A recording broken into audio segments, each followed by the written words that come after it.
নমস্কার বন্ধুরা, welcome to my channel pops magic. আমরা অনেকেই আছি যারা মাছের চেয়ে মাংস খেতেই বেশি পছন্দ করি, তবে একঘেয়ে চিকেনের ঝোল খেতে কেউই ভালোবাসে না। তাই চিকেনকে ঘুরিয়ে ফিরিয়ে বিভিন্নভাবে রান্না করি। আজ আপনাদের স্বাদ বদলের জন্য বানাবো মালাবার চিকেন। চলুন তবে দেখে নেওয়া যাক কিভাবে বানাবেন এই রেসিপিটি। রেসিপি ভালো লাগলে লাইক এবং কমেন্ট করে আমাকে জানাবেন এবং আমার চ্যানেলটি সাবস্ক্রাইব করে আমার পাশে থাকবেন। রান্নাটা করার জন্য প্রথমেই আমি শুকনো খোলায় কিছু মশলা ভেজে নেব। এর জন্য গ্যাসে একটা কড়াই বসিয়ে দিয়ে দিচ্ছি 1.5 চা চামচ গোটা ধনে, 1 চা চামচ মৌরি, 1/2 চা চামচ গোলমরিচ আর 5-6টা শুকনো লঙ্কা। গ্যাসে ফ্লেম মিডিয়াম টু লো করে এগুলোকে খুব ভালো করে আমি ভেজে নেব। অন্যদিকে গ্যাসে আরেকটা কড়াই বসিয়ে তাতে আমি 1 কাপ কোরানো নারকেল দিয়ে দিলাম। নারকেলটাকেও আমি মিডিয়াম টু লো ফ্লেমে হালকা রোস্ট করে নেব, যতক্ষণ না নারকেলটা হালকা বাদামি কালার হয়ে যাচ্ছে। এভাবে ভাজতে ভাজতে শুকনো লঙ্কার কালার চেঞ্জ হয়ে গেছে এবং অনেকটা মচমচে হয়ে গেছে, আর ধনে এবং মৌরিও কালার চেঞ্জ হয়ে হালকা ব্রাউন কালার হয়ে গেছে এবং খুব সুন্দর একটা গন্ধ বেরিয়েছে। এখন আমি গ্যাসের ফ্লেম অফ করে দিচ্ছি এবং এটাকে ঠান্ডা করে নেব। ওদিকে নারকেলটাও হালকা ব্রাউন কালার হয়ে গেছে, গ্যাসের ফ্লেম আমি অফ করে দিচ্ছি। ড্রাই রোস্ট করা মশলাগুলো সব ঠান্ডা হয়ে গেছে। এখন একটা মিক্সিতে সেই ভাজা মশলাগুলো সবই দিয়ে দিচ্ছি। অল্প জল দিয়ে আমি এখন একটা মিহি পেস্ট বানিয়ে নেব।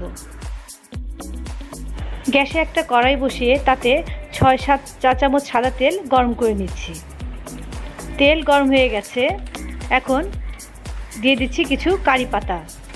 গ্যাসের ফ্লেম লো করে কারি পাতাটাকে একটু আমি হালকা করে ভেজে নেব। দিয়ে দিচ্ছি 1 চা চামচ আদা বাটা আর 1 টেবিল চামচ রসুন বাটা। মিডিয়াম টু লো ফ্লেমে এখন আদা রসুনটাকে আমি ভেজে নেব। আদা রসুন ভাজা সুন্দর একটা গন্ধ বেরিয়েছে। এখন দিয়ে দিচ্ছি পেঁয়াজ কুচি। এখানে 5টা পেঁয়াজ আমি কুচি করে নিয়েছি, আর দিচ্ছি 4-5টা কাঁচা লঙ্কা। গ্যাসের ফ্লেম মিডিয়াম করে পেঁয়াজটাকে আমি একটু এখন ভেজে নেব। পেঁয়াজের কালার চেঞ্জ হয়ে গেছে এবং পেঁয়াজ অনেকটা সফট হয়ে গেছে। এখন দিয়ে দিচ্ছি বড় দেখে একটা টমেটো কুচি। টমেটোটাকেও এখন ভালো করে কষিয়ে নেব। টমেটোটা সফট হয়ে একদম গলে গেছে। দিয়ে দিচ্ছি মুরগির মাংস। এখানে 1 কেজি মুরগির মাংস আছে। দিচ্ছি 1 চা চামচ নুন আর 1/2 চা চামচ হলুদ। এবার গ্যাস ফ্লেম হাই করে মাংসটাকে এই পেঁয়াজ রসুন এবং নুন হলুদের সাথে ভালো করে কষিয়ে নেব। আমি শুকনো লঙ্কার গুঁড়ো দিতে ভুলে গেছিলাম, দিয়ে দিচ্ছি 1 চা চামচ শুকনো লাল লঙ্কার গুঁড়ো। এখন ভালো করে মাংসের সাথে মিশিয়ে আবার মাংসটাকে আমি কষিয়ে নেব। হাই ফ্লেমে মাংসটাকে আমি প্রায় 3-4 মিনিট কষিয়ে নিয়েছি। মাংসের কালার এখন চেঞ্জ হয়ে গেছে এবং মাংস থেকে কিন্তু তেলও বেরিয়ে গেছে। এখন এটাকে আমি ঢাকা দিয়ে রাখবো এবং গ্যাসের ফ্লেম লো করে দেব, যাতে মাংসটা সুন্দর সেদ্ধ হয়ে যায়। প্রায় 7-8 মিনিট পর ঢাকনাটা আমি তুলে নিলাম। মাংস থেকে এখন অনেকটাই জল বেরিয়েছে এবং মাংস সুন্দর সেদ্ধ হয়ে গেছে। এবারে যে মশলা পেস্টটা আমি করে রেখেছিলাম সেটা দিয়ে দিচ্ছি। হাই ফ্লেমে এই মশলাটা খুব ভালো করে মাংসের সাথে আমি 2-3 মিনিট নাড়াচাড়া করে নেব।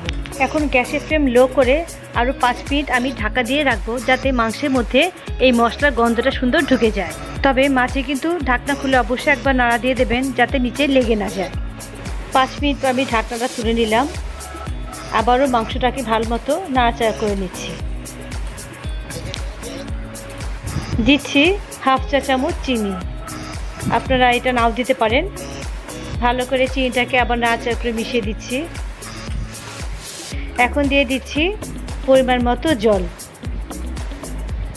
আবারও নাড়াচাড়া করে ঝোলটা ফুটে আসা পর্যন্ত অপেক্ষা করব।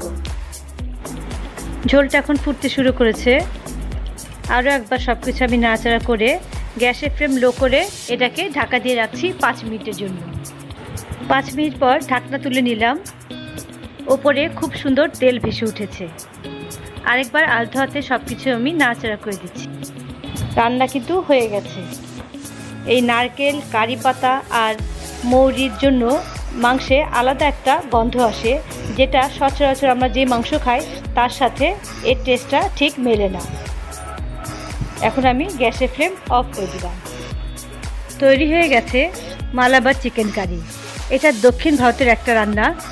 যদি একটু ভিন্ন স্বাদের চিকেনের টেস্ট করতে চান তাহলে অবশ্যই রেসিপিটা একবার ট্রাই করতেই পারেন। এটা ভাত, রুটি, নান, তন্দুরি সব কিছুর সাথে খেতেই ভালো লাগে।